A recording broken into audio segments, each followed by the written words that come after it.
क्या है साथियों, आप लोग का स्वागत है। उम्मीद करते हैं सब लोग अच्छे होंगे। रूट्स कोचिंग सेंटर में आप लोग का बहुत बहुत वेलकम। आप लोग का मैं आप लोग का क्लास 10th का मैथ्स पढ़ा रहा था और कई वीडियो डाला हूँ। वास्तविक संख्या पहला चैप्टर है आप लोग का, एनसीईआरटी बुक है, याद रखिएगा। एनसीईआरटी बुक से मैं पढ़ा रहा हूँ और सारा का सॉल्यूशन मैं डाल रहा हूँ। वास्तविक संख्या का जितना मैंने आप लोगों को पढ़ाया हूं सारा का वीडियो बनाकर डाल रखा हूं, ठीक है, समझ गए। तो आप लोग इसको चैनल में जाकर देखिए, रूट्स कोचिंग सेंटर बाय भोला सर सर्च करिएगा, ठीक है। और अगर वीडियो आप लोगों के पास चली जाती है तो वीडियो देखकर कैसा आपको लगता है वो मुझे आप लोग जरूर बताइए, कमेंट कर कर, लाइक कर कर, जितना भी हो सके शेयर कर कर, ठीक है। तो मैं आप लोग को बहुपद सेकंड चैप्टर है, क्लियर। तो याद रखिएगा, बहुपद को हम लोग क्या कहते हैं, पॉलिनोमियल्स, क्लियर। ये एक आपका क्लास 10th का ही है, बिहार बोर्ड है। क्या है आपका, याद रखिएगा, बिहार बोर्ड है। मैं बिहार बोर्ड के बच्चों के लिए पढ़ा रहा हूं, ध्यान रखिएगा। बहुपद होता है क्या, है ना।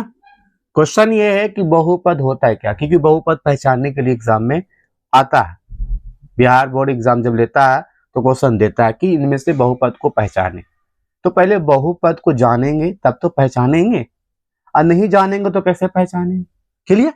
तो बहुपद क्या होता है, मैंने डिफिनेशन लिखा कि चर x के बहुपद px में x का उच्चतम घात, जिसे कहते हैं हम लोग पावर, बहुपद की घात कहलाती है। चर अचर क्या होता है पहले मैं बता देता हूं। चर उसे कहते हैं जो इतना भी ABCD होती है, ए से लेकर जो जेड तक होती है हमारे लेटर, वो हमारा क्या होती है, चर होती है। और ए से लेकर कोई भी आपको लेटर आ जाए वो सारे क्या होंगे, चर होंगे। लेकिन आपको अचर की बात किया जाए तो 1 से लेकर 100 तक की क्या होती है संख्या, अचर कहलाती। क्या कहलाती है, अचर कहलाती, क्लियर। तो ध्यान में रखिएगा। तो यही कह रहा कि चर x के बहुपद px में x की उच्चतम घात यानी पावर बहुपद की घात कहलाती है, क्या, बहुपद कहलाती। तो जिसका सबसे ज्यादा पावर होगा उसी का हमारा क्या होगा, बहुपद कहलाएगा। जैसे कि मैंने लिखा 5x पे पावर 3 माइनस 4x पे पावर 2 प्लस x माइनस √2। तो यहां पर मैंने ये देखा कि ये घात सबसे बड़ा था, फिर सबसे छोटा हो गया, यानी कि 3 से 2 हो गया, फिर यहां पर 1 होगा, फिर यहां पर 0 होगा।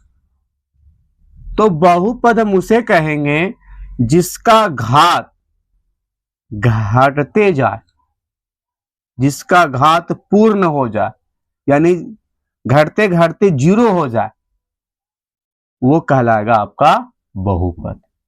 तो जिसका घात 3 से 2 1 0 हो जाए वो कहलाता हमारा क्या, बहुपद कहलाता। अब बहुपद कौन ना कहलाता है सर, तो जिसका घात माइनस पर हो जाए। जैसे कि मैं आपको लिख रहा हूं कि आपका रियल में ये क्या हो जाएगा, घात नहीं, यानी कि बहुपद नहीं होगा। क्यों ना होगा सर, क्योंकि अगर आप इसको ऊपर ले जाइएगा ना तो क्या लिख सकते हैं, x पे पावर -1 लिख सकते हैं। तो कहने का अर्थ मेरा ये है कि जो बट्टा में रह जाए, चर का मान या चर रह जाए या माइनस पर पावर हो जाए, वो आपका बहुपद नहीं कहलाएगा। बहुपद वही कहलाएगा जिसका घात घटते जाए, जो प्लस डिजिट में हो और पॉजिटिव हो अर्थात धनात्मक हो, वही कहलाएगा। और घटते घटते पूर्ण हो जाए अर्थात 0 हो जाए, पूर्ण संख्या में बताया जिसका मान 0 होता है, क्लियर। याद रखिए, जो 0 पर आकर खत्म हो जाए वही बहुपद कहलाएगा। याद रखिएगा सही विद्यार्थी। और भी बहुपद कौन नहीं हो सकता है सर, तो एक और मैं आपको बता देता हूं। मैंने बताया आप लोग के x² प्लस 2x प्लस 3, यह आपका बहुपद नहीं है, बहुपद नहीं है, यही बहुपद नहीं है। तो बहुपद कौन कौन नहीं हो सकता बताया मैंने, जो बाई में हो, यानी कि जो अपॉन में हो, 1/x2 प्लस x 2x+3 है, ये बहुपद नहीं होगा। क्यों नहीं होगा सर? क्योंकि जब ये ऊपर जाएगी, इसके रूप धारण करेगी, इस तरह से आएगी, तो ये क्या हो जाएगा? नेगेटिव में हो जाए इसका मान, इसीलिए क्या होगा? ये बहुपद नहीं कहे। तो आप यानी बट्टा वाला रहेगा तो आपको समझ लीजिएगा बहुपद नहीं होगा, और जो नेगेटिव में रहेगा वो बहुपद नहीं होगा, जो ऋणात्मक में रहेगा वो बहुपद नहीं कहलाएगा। बहुपद का यही रूप है जो जिसका मान घटते घटते पूर्ण हो जाएगा, वही बहुपद कहलाएगा।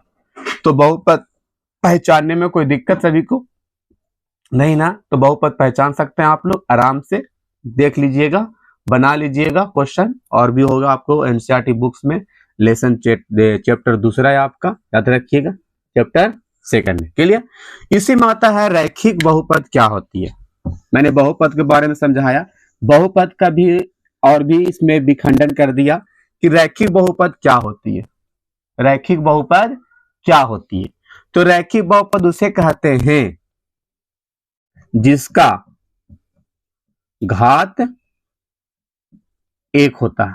क्या होता है? जिसका घात एक होगा, उसे कहेंगे रैखिक बहुपद। एग्जाम्पल के तौर पर लिख सकते हैं, जैसे में रैखिक बहुपद पहचानने के लिए लिख सकते हैं 2x+3 लिख सकते हैं, है ना? यानी कि घात इस पर क्या होगा? यानी कि कहने का मेरा मतलब है कि बहुपद, कोई भी बहुपद हो, रैखिक बहुपद हो, द्विघात बहुपद हो, त्रिघात बहुपद हो, जब तक चर नहीं रहेगा उसमें, जब तक घात नहीं बनेगा, बहुपद नहीं बनेगा।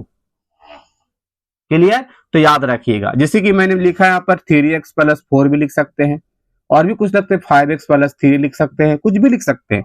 तो घात कितना इस पर है? एक है। तो जिसका घात एक हो वो रैखिक बहुपद। क्लियर? तो इसका भी आपको याद रखना, व्यापक रूप क्या था? रैखिक बहुपद का व्यापक रूप, व्यापक रूप क्या होता है? तो ax+b होता है, ax+b होता है। क्लियर? याद रखिएगा, ax+b होता है इसका व्यापक रूप, व्यापक रूप ax+b। क्लियर? मैं आपको पहले पहचाना रहा हूं कि रैखिक बहुपद क्या होती, फिर उसके बाद आपको सूत्र दूंगा, ठीक है? द्विघात बहुपद क्या होता? याद रखिएगा, इसका व्यापक रूप रैखिक का। द्विघात का हो गया, बस द्विघात मतलब याद रखिएगा जिसका घात 2 हो, जिसका घात 2 हो जाए वो होता है आपको द्विघात बहुपद। घात 2 हो जाए, जैसे में सर आप लिख सकते हैं 2x² + x+3। ये आपका क्या हो गया? देखिए आपको मोटी मोटी दिखाई दे रहा, घात 2 है तो द्विघात हो गई। क्लियर? इसका व्यापक रूप याद रखिएगा, द्विघात का व्यापक रूप, द्विघात का व्यापक रूप आप लोग याद रखिएगा, इंपॉर्टेंट है। ax² + bx+c होता है। क्लियर? ax² + bx+c होता है, जहां a और b क्या है आपका? शून्य का अचर मान होगा। क्लियर? याद रखिएगा। तो त्रिघात का क्या होगा सर? त्रिघात का भी उल्टा याद रखना कि त्रि मतलब 3, है ना? तो जिसका घात 3 हो, जिसका घात 3 हो क्या कहलाएगा? रैखिक। जिसका घात 3 हो वो रैखिक कहलाएगा। ठीक है? और इसका कह सकते व्यापक रूप लिख सकते हैं ax², व्यापक रूप है ax² + bx² + cx+d होता है, इसका व्यापक रूप होता है। क्लियर? तो त्रिघात का रूप कैसे याद रहेंगे सर? तो जिसका 3 घात दिखाई देगा, है ना? 3 मतलब ये आप इस तरह से लिख सकते 2x³ + 4x² + 2x+3, यानी कि इस प्रकार का आपको रूप धरण दिखाई देगा। यानी घात दिखाई देगा 3 तो आप समझना त्रिघात, और घात दिखाएगा 2 तो द्विघात, और घात दिखाएगा 1 तो हो गया रैखिक। अब बहुपद मैंने बताया आप लोग को कि बहुपद हम उसे कहेंगे जिसका घात घटते घटते पूर्ण हो जाए, अर्थात 0 हो जाए, उसे कहेंगे हम लोग बहुपद। क्लियर है? क्लियर है? तो मैं आगे बढ़ता हूं, इसका सूत्र लिख देता हूं, सारे को याद रखना। तो डिफिनेशन में आप लोग एक बार और रिवीजन करता हूं। बहुपद हम उसे कहते हैं चर x के बहुपद px में x का उच्चतम घात जिसे पावर कहते हैं बहुपद की घात कहलाती है ना। हमेशा बहुपद उसे कहते हैं जिसका चर मान घटते घटते पूर्ण हो जाए अर्थात 0 हो जाए, उसे कहते हैं हम लोग बहुपद। ठीक है, मैंने एग्जांपल भी दिया 5x³ minus 4x² plus x minus √2। और जो अपॉन में रहेगा, जो नेगेटिव में रहेगा, वो बहुपद नहीं कहलाएगा। ठीक है, याद रखिएगा। रैखिक बहुपद में उसे कहते हैं जिसका घात 1 होता है उसे रैखिक बहुपद, जिसका व्यापक रूप ax² प्लस b होती है। क्लियर। आगे द्विघात बहुपद इसे कहते हैं जिसका घात 2 होता है उसे कहते हैं हम लोग द्विघात बहुपद, उसका व्यापक रूप इसका रूप है ax² plus bx plus c होता है। इसका पहचानने के लिए घात 2 दिखाई देगा आपको, देखिएगा कि हाँ ये द्विघाती है। त्रिघात बहुपद याद रखिए जिसका घात 3 हो, जिसका घात 3 हो वो त्रिघात है ना। उसको त्रिघात का रूप 2x³ याद रखिएगा प्लस 4x 3 दिखाई देगा आपको, तो समझ लीजिएगा कि है ही वो। क्लियर। और आपको याद रखना होगा उसका व्यापक रूप ax³ plus bx² plus cx plus d। मैं आप लोग को सारे को सूत्र लिखता हूं, अभी ध्यान से देखिएगा, ध्यान से सुनिएगा, ध्यान से समझिएगा। क्लियर। चलो, तो मैंने बहुपद के बारे में समझाया। मैं आप लोग का रैखिक बहुपद का सूत्र, द्विघात बहुपद का सूत्र, त्रिघात बहुपद का सूत्र लिखूंगा और अगला क्लास में हो सकता है तो आप लोग का एक्सरसाइज कराऊंगा। ठीक है, चलो नोट कर लीजिएगा। ठीक है, मैं कॉपी में नोट कर लीजिएगा सही विद्यार्थी।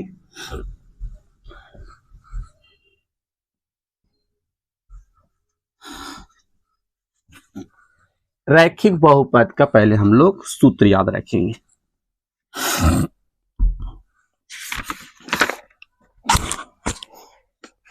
बहुत इंपॉर्टेंट है स्टूडेंट। ठीक है, ध्यान में रखिएगा आप लोग, नहीं रखिएगा तो बहुत दिक्कत करेगा। पहला सूत्र है रैखिक बहुपद। ठीक है, पहले इसका हम लोग रखेंगे व्यापक रूप। इसका क्या, रैखिक बहुपद का व्यापक रूप। ठीक है, क्या होता है ax प्लस b होता। क्लियर, याद रखिएगा जहां x चर का मान होगा, x चर होगा तथा a और b क्या होगा आपका अचर होगा। क्लियर। और इसको याद रख सकते हैं हम लोग, इसका सूत्र होता है रैखिक, यानी कि इसका शून्यक सूत्र याद रखिएगा। रैखिक बहुपद का शून्यक का सूत्र याद रखिएगा। शून्यक का सूत्र याद रखिएगा माइनस बी बाई ए याद रखिएगा। इस पर हम एक क्वेश्चन दे रहे हैं, आप लोग देखिएगा। ठीक है, देखो क्वेश्चन है कि 2x प्लस 3। क्लियर। यहाँ पर आपको अगर हम देखा जाए, ये क्वेश्चन आपका है, इसको सोल्व करने कह रहा है कि x का मान निकालिए। तो क्लियर है, निकाल सकते, बराबर 0 मानिए अगर नहीं कुछ तो। अब यहाँ पर 2x है, ये प्लस से कहां चल जाएगा 3 माइनस में, x का मान कितना निकल जाएगा -3/2। इस प्रकार के लिख सकते हैं, या तो सूत्र से लिख सकते हैं आप लोग।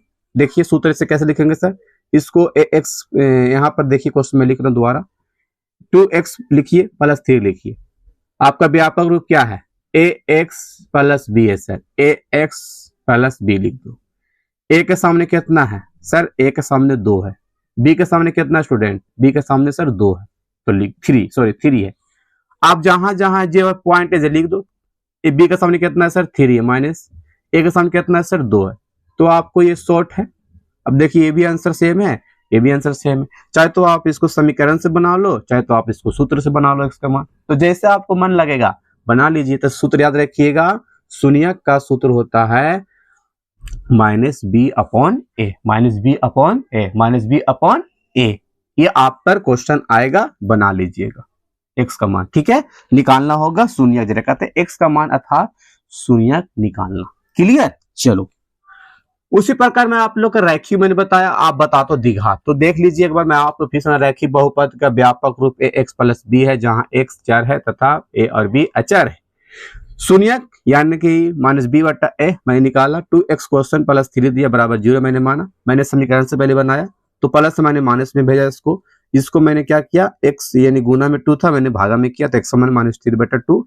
ये आपका था समीकरण से बनाया, मैंने इसको सूत्र से बनाया, इसको 2x + 3, यही क्वेश्चन है। इसको मैंने व्यापक रूप लिखा, यहाँ पर a के सामने 2 था लिखा मैंने, b के सामने 3 था। यहाँ पर सूत्र दिया गया था -b/a शून्य के बराबर, b का मान 3 था, मैंने पुट किया, a का मान कितना था 2 था, मैंने पुट किया तो क्या आया, दोनों का सेम आंसर निकला, ये भी -3/2 और ये भी -3/2 ही है। क्लियर। चलो अब मैं बताता हूं रैखिक बहुपद का। रैखिक बहुपद ने बता, द्विघात बहुपद से जानते बहुत से क्वेश्चन पूछता है, इससे तो खतरनाक क्वेश्चन रहती है एग्जाम में, मतलब इतना रहता है कि आप कह सकते कि हाँ क्वेश्चन होती है। दूसरा है द्विघात बहुपद, इंपॉर्टेंट, ठीक है। द्विघात बहुपद मैंने बताया जिसका घात 2 होता है वो द्विघात, जिसका घात 2 होता है। क्लियर। चलो इसका व्यापक रूप क्या होता है सर बता देते, थोड़ा लिखिए। व्यापक रूप मैं बता देता हूं, ax² + bx + c होता है। क्लियर। इसका होता है शून्यकों का योग, शून्यक भी निकालिएगा, शून्यक का योग होता, जिसे हम लोग अल्फा + बीटा भी कहते हैं, -b/a होता। देखिएगा यार, द्विघात में। क्लियर, ठीक है। द्विघात में सूत्र है, इसमें शून्यक का गुणनफल होता है, शून्यक का गुणनफल याद रखिएगा सही विद्यार्थी। गुणनफल क्या होता है सर, तो देखते हैं बनाकर आपको समझाते हैं। अल्फा × बीटा का दीजिएगा c/a। ये आपका 2 सूत्र है प्यारा सा, ये 2 सूत्र आपको बहुत ही उपयोगी है, जो याद रखना बहुत ही इंपॉर्टेंट भी है, ठीक है, एग्जाम के लिए बहुत ही जरूरी है।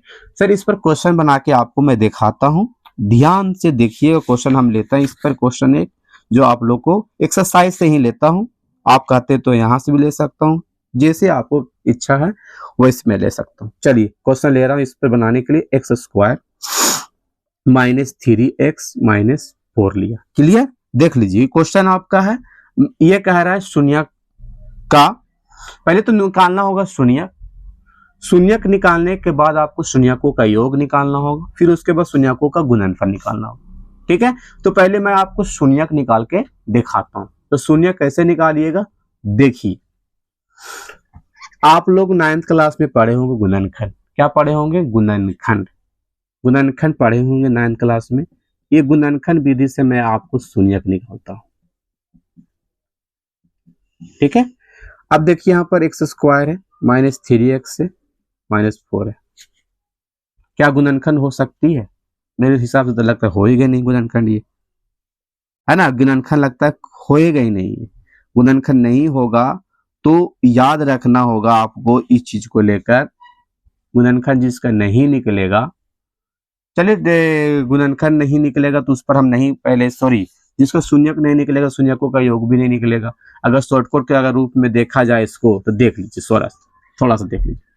शून्यक नहीं निकालना चाहते हैं तो देख लीजिए, x² + bx + c, मैंने इसका रूप लिखा, यहाँ पर एक छिपल होगा, यहाँ पर b का मान, यहाँ पर c का मान है। क्लियर। अब शून्यकों का योग कितना होता है, -b/a, तो a का मान कितना है आपका है 1 है, b का मान कितना आपका है -3 है, और c का मान कितना आपका -4 है। क्लियर। अब यहाँ पर आपको पता होना चाहिए शून्यकों का योग यहाँ पर दिया है सूत्र -b/a, b का मान कितना है 3 है, माइनस में है तो माइनस सूत्र वाला प्लस हो जाएगा, a का मान 1 है, आंसर हो जाएगा शून्यकों का योग 3/a। शून्यकों का गुणनफल c/a है, तो c का मान -4, a का मान 1, तो इसका हो जाएगा आंसर आपको इतना, यानी कि शून्यकों का योग 3 और शून्यकों का गुणनफल आपका -4 हो जाएगा, ये आपको आंसर हो गया। ये आपका निकाला योगफल और गुणनफल, ठीक है। याद रखिएगा त्रिघात पर भी यही बात होगा, त्रिघात पर भी यही बात, डायरेक्ट निकालना है तो ऐसे निकाल लीजिएगा, इसको पुट कर लीजिएगा, देख लीजिएगा a कौन है, b कौन है, c कौन है, आप उसके हिसाब से पुट कर लीजिएगा। चलो तीसरा यानी कि है आपका त्रिघात। याद रखिएगा सूत्र एग्जाम में पूछता है, समझ गए, मैं आप लोग का एक लेकर आऊंगा शानदार शॉर्ट वीडियो ओनली फॉर कह सकते हैं सूत्र का, तो आप लोग जरूर इसको देखिएगा बढ़िया से, ठीक है। अगला क्वेश्चन है आपका कह सकते हैं त्रिघात, त्रिघात बहुपद जिसका घात कितना होता है विद्यार्थी, 3 होता है, ठीक है। व्यापक रूप याद रखिएगा भी इसका, बहुत इंपॉर्टेंट है व्यापक रूप, a x cube plus b x square plus c x plus d, यह है आपका व्यापक रूप।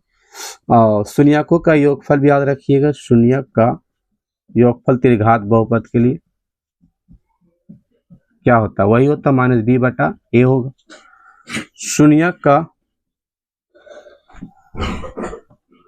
2 करके गुणनफल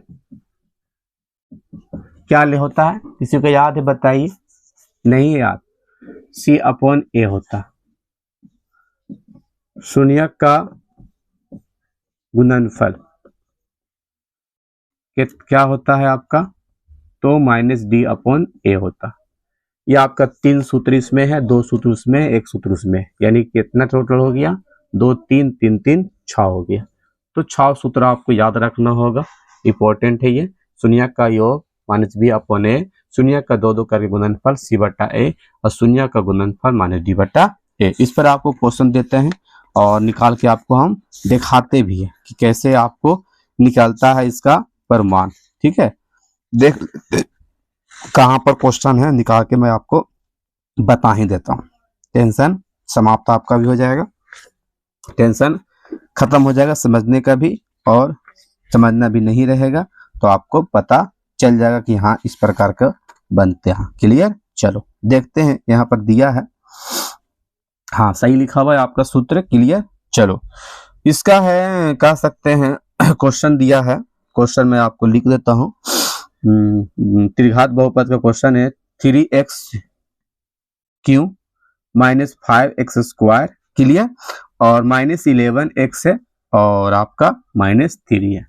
कह रहा है शून्यकों का योग निकालिए त्रिघात बहुपद के लिए, शून्यकों का गुणनफल याद रखिए और शून्यकों का गुणनफल 2 करके निकालिए, और मैंने आपको इसको व्यापक रूप में लिख दीजिए, x square b square c x क्या हो जाएगा, a x cube plus b x square plus c x plus d हो जाएगा। क्लियर, चलो हाँ चलो कितना हो गया, ए का मान, ए का मान कितना लिखेंगे हम लोग, ए का सामने, बी का सामने, सी का सामने और ये डी का सामने लिखेंगे। ए का मान हो जाएगा आपका 3, बी का मान कितना हो जाएगा -5, सी का मान कितना हो जाएगा 11 माइनस, और डी का मान कितना हो जाएगा -3। क्लियर, अब चलिए इसका सूत्र है शून्यकों का योग, बी कितना है आपका, बी आपका 5 है माइनस में, और माइनस फॉर्मूला वाला, ये माइनस ये भी है और माइनस आपका दिया है बी का मान, तो माइनस माइनस प्लस, ए का मान कितना है 3, तो शून्यकों का योग कितना निकालिए 5/3। शून्यकों का 2 का गुणनफल निकालना है, तो सी का मान कितना आया -11 पुट कर दीजिए, और आपका ए का मान कितना है 3, तो शून्यकों का 2 का गुणनफल कितना आ गया -11/3, और आपका है शून्यकों का खाली गुणनफल है -d/ए है, तो माइनस डी का मान 3 है, माइनस माइनस ये माइनस सूत्र वाला और माइनस ये क्वेश्चन में दिया, ठीक है, यानी डी का मान दिया, तो माइनस माइनस प्लस, ए का मान 3 से कैंसिल करिएगा तो 1 आएगा, तो शून्यकों गुणनफल 1 आ गया, शून्यकों का 2 का गुणनफल आपका कितना आ गया, और शून्यकों का योगफल कितना आ गया, अब 5/3। इसी प्रकार बनता है स्टूडेंट, ठीक है, इसी प्रकार सबको देखिएगा, सब कुछ समझिएगा और सभी को बनाइएगा। एक्सरसाइज मैं नेक्स्ट वीडियो में लेकर आऊंगा, नेक्स्ट वीडियो रहेगा बहुपद से क्वेश्चन जो आपको बनाने के लिए दिखाया जाएगा, तो नेक्स्ट वीडियो के लिए इंतजार करिएगा, और कैसा लगा कमेंट जरूर करिए, जितना हो सके भाई बहन जितना भी हो आप शेयर करिए, ठीक है। लव यू बच्चों, लव यू सबको, बाय। नेक्स्ट वीडियो मिलते हैं हम लोग अगले क्लास में।